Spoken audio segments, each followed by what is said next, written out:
The president of Finland, Alexander Stubb, in an interview with one of the Australian publications, called his Russian counterpart Vladimir Putin a military failure and a strategic fool.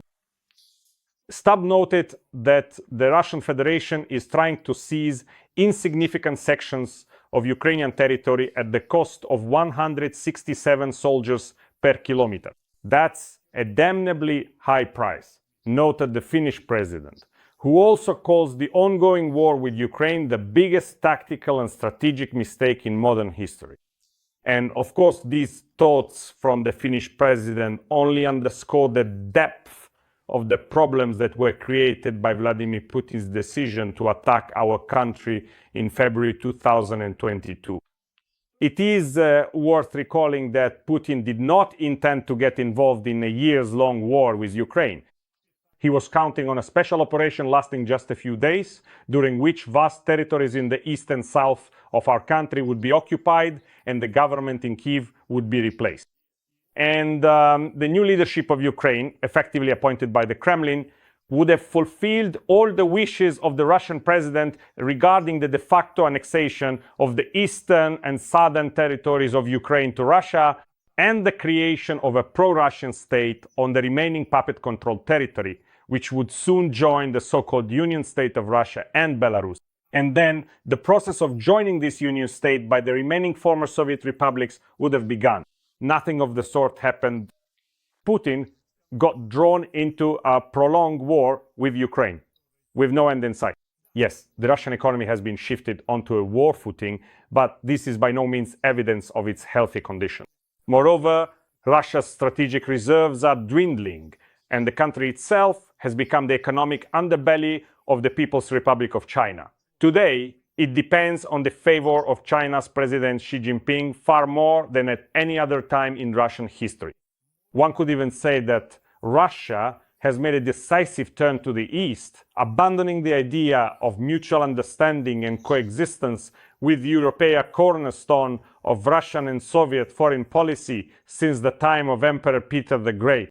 And in reality, the Russian state has virtually no real chances left to return to cooperation with Europe.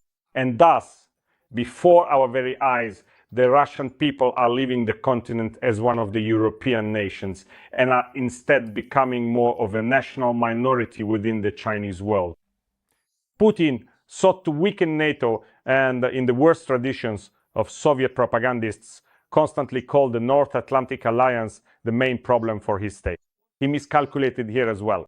Finland joined the North Atlantic Alliance, and it has one of the longest borders with the Russian Federation among all of Russia's neighbors. Sweden also joined NATO, and its accession after Finland turned the Baltic Sea into an internal NATO sea, while the Baltic Fleet became a mere mock military squadron whose leadership can do little more than place a bust of the despicable Joseph Stalin in their office as a man who, over these years, has become an idol for the majority of deranged Russians. And thus, we can say that by attacking Ukraine, Putin has effectively deprived his country of the opportunity to develop in its natural direction, locking Russia into cooperation with the People's Republic of China, a partnership that can hardly be considered mutually beneficial. One only has to compare the size of China's economy to that of Russia's. Back in 2014, the president of Russia was regarded as a participant in discussions among the countries with the most developed economies in the modern world. But these were democratic countries. And although US President Donald Trump still does not understand why Putin was expelled from the Group of 8, which then became the Group of 7 again, the motives behind this decision are clear to any impartial observer. After all, we are talking about a group of economies from countries with democratic forms of government that respect international law. Putin himself crossed both himself and the Russian Federation off that list. And it is not so easy for Russia to be among the countries of the so-called global south, if only because there is no real equality in these relationships. Here, the law of force prevails. And in terms of economic capabilities, Putin is hardly a real competitor to China, for example. That is precisely why all the alliances formed within the countries of the global south have effectively failed. And at the last meeting of BRICS leaders in Brazil, not only Putin was absent, but also Xi Jinping. Similarly, one can speak of a serious weakening of Russia's position in the post-Soviet space. The war with Ukraine, which was conceived as the first step toward eliminating the statehood of the former Soviet republics and turning them into either part of Russian territory or the territory of a new union state, which Vladimir Putin was already preparing to lead instead. It can be said that this war has led to the former Soviet republics scattering away from Russia in all directions. The recent meeting between Azerbaijani President Ilham Aliyev and Armenian Prime Minister Nikol Pashinyan, which took place without Russian mediators, and during which the normalization of bilateral relations between Yerevan and Baku was discussed, became yet another illustration of the collapse of Russia's position in a region that until recently seemed to be completely controlled from Moscow. The countries of Central Asia are increasingly orienting themselves toward China rather than Russia.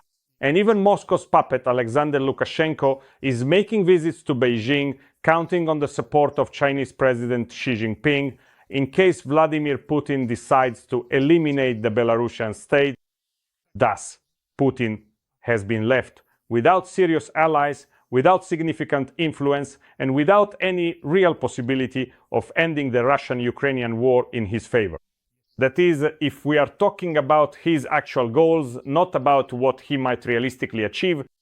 And in this case, we can speak of a most serious strategic miscalculation by the Russian president. A miscalculation that will cost the future of many generations of his unfortunate compatriots. Thank you, friends. Stay on this channel, subscribe, follow me on social media, Patreon, Buy Me a Coffee, and Donatello channels supporting these resources. Use the sponsorship feature on YouTube. Peace to you.